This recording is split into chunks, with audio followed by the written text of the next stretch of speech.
घने सुंदरवन के जंगल में एक छोटी सी चिड़िया रहती थी जिसका नाम था रानिया। रानिया बहुत गरीब थी लेकिन उतनी ही मेहनती और दिल की साफ भी।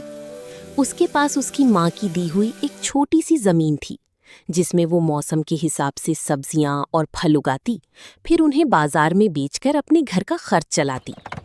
हल्की सुकून भरी आवाज में रानिया मुस्कुराते हुए, इस बार मैंने अपने खेत में ककड़ी के बीज बोए हैं, इंशाल्लाह इस बार फसल अच्छी होगी। समय बीता और धीरे धीरे पूरा खेत हरी भरी ककड़ियों से भर गया। बड़ी बड़ी ताजी चमकती हुई ककड़ियां। रानिया खुशी से झूम उठी। रानिया, या अल्लाह, इस बार तो मेरी मेहनत रंग लाई। अब मैं इन ककड़ियों को बाजार में बेचकर माँ की दवाइयां और घर का राशन ले आऊंगी। शाम होने लगी। रानिया, अब अंधेरा होने वाला है, मैं कल सुबह आकर इन्हें तोड़कर बाजार ले जाऊंगी।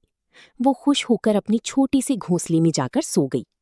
लेकिन उसी पेड़ पर बैठा एक चालाक और लालची कालू कौवा सब कुछ देख रहा था। कालू मन ही मन, इस छोटी सी चिड़िया के पास इतना बड़ा खेत और इतनी सारी ककड़ियां, ये सब मेरे पास होना चाहिए। इन्हें बेचकर मैं अमीर बन जाऊंगा। रात गहरी हो गई। चांद आसमान में चमक रहा था। आधी रात के बाद कालू चुपके से रानिया के खेत में पहुंचा और एक एक करके सारी ककड़ियां तोड़ ली। हल्की डरावनी धुन, छोटी बड़ी कोई भी नहीं छोड़ी, और फिर वो सब लेकर उड़ गया। सुबह हुई। रानिया खुशी खुशी अपने खेत की ओर दौड़ी। रानिया, आज तो मैं सारी ककड़ियां तोड़कर अचानक रुक जाती है। उसकी आंखें फटी रह जाती हैं। पूरा खेत खाली था। रानिया कांपती आवाज में, ये क्या हो गया? मेरी सारी ककड़ियां कहाँ गईं? वो जमीन पर बैठ जाती है। ककड़ी के सूखे पौधों को पकड़कर फूट फूट कर रोने लगती है। रानिया रोती हुई, मैंने कितनी मेहनत की थी, ये मेरी आखिरी उम्मीद थी। अब मैं माँ की दवाइयाँ कैसे लाऊंगी? घर का खर्च कैसे चलेगा? पूरा जंगल उसकी आवाज सुन रहा था लेकिन कोई उसकी मदद नहीं कर पा रहा था। तभी अचानक एक सुनहरी रोशनी पूरी खेत में फैल जाती है। रहस्यमयी आवाज, रानिया तुम हिम्मत मत हारो। रानिया चौंक जाती है। रानिया, कौन कौन है वहां? वो इधर उधर देखती है। तभी उसकी नजर एक छोटी सी ककड़ी पर पड़ती है जो आधी मिट्टी में दबी हुई थी। ककड़ी मुस्कुराते हुए, मैं यहां हूं रानिया। रानिया हैरान होकर, तुम बोल सकती हो? ककड़ी, हाँ, मैं एक जादुई ककड़ी हूं। कालू कौवा मुझे नहीं चुरा पाया, मैं मिट्टी के अंदर छुप गई थी। रानिया, जादुई? ककड़ी, तुम बहुत मेहनती और नेक दिल हो। मैं तुम्हें एक जादुई बीज देती हूं, इसे बो दो और देखो क्या होता है। रानिया ने बिना देर किए उस बीज को बो दिया। जैसे ही बीज मिट्टी में गया, जादुई साउंड, जमीन हल्की हल्की कांपने लगी और देखते ही देखते एक हरा भरा पौधा निकल आया जो कुछ ही पलों में एक विशाल सुंदर ककड़ी का महल बन गया। उसकी दीवारें हरी हरी ककड़ियों से बनी थीं, खिड़कियों से मीठी खुशबू आ रही थी। पूरा खेत फिर से चमक उठा।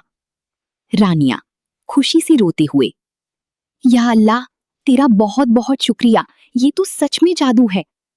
तभी वहां फिर से कालू कौवा आ जाता है। कालू चौंक कर, ये क्या है? इतना बड़ा ककड़ी का महल? फिर लालच में आकर, कालू, रानिया ये सब मुझे दे दो वरना अच्छा नहीं होगा। तभी जादुई ककड़ी की आवाज गूंजती है। जादुई ककड़ी गंभीर स्वर में, खबरदार कालू, जो दूसरों की मेहनत चुराता है और उनकी खुशी नहीं देख सकता, उसका अंजाम हमेशा बुरा होता है। कालू डर जाता है, पीछे हटने लगता है। अब रानिया रोज ककड़ियां तोड़कर बाजार ले जाने लगी। जो भी उसकी ककड़ी खाता, गिलहरी खुश होकर, वाह रानिया, तुम्हारी ककड़ी तो बहुत स्वादिष्ट है।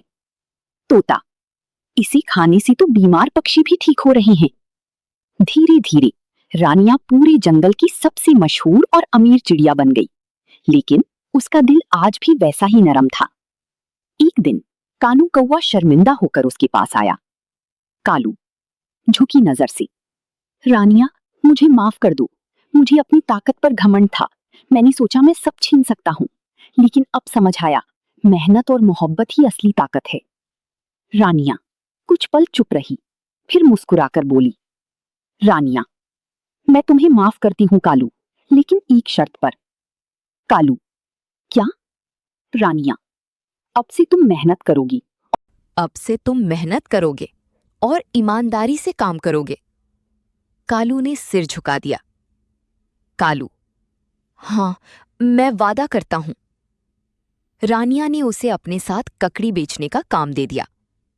धीरे धीरे कालू बदल गया। उसने आलस और चोरी छोड़ दी और मेहनती बन गया। और इस तरह रानिया और जादुई ककड़ी की कहानी पूरे सुंदरवन में मशहूर हो गई।